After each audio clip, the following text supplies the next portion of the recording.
नमस्कार दर्शक बंधु सुस्थ जीवन चैनल को स्वागत। आज आम जानिबा घरोई उपचार 20टी Ayurvedic health tips.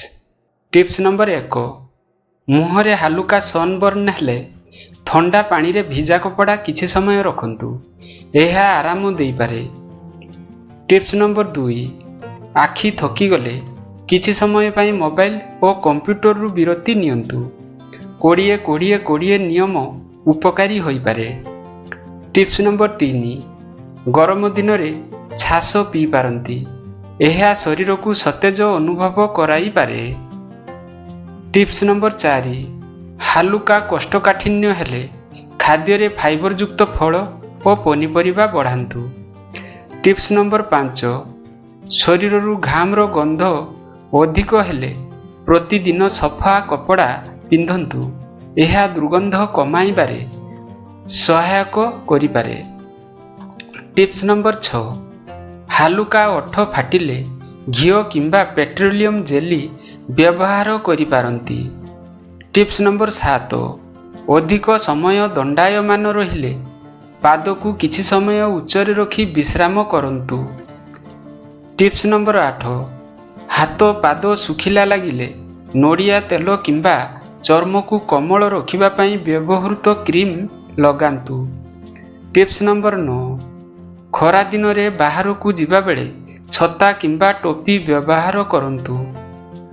Tips number 10, घर भितरे मध्य पर्याप्त वायु चलाचल रखंतु, यह सतेज परिवेश पई भलो। टिप्स नंबर 11, हालुका मुंड वेदना हेले शांत स्थान रे विश्राम करंतु एवं पानी पियंतु।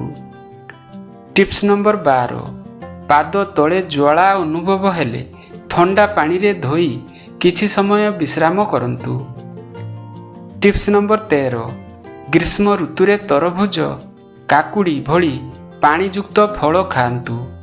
टिप्स नंबर 14, हालुका मुह सुखिला लागिले पर्याप्त पानी पियंतु।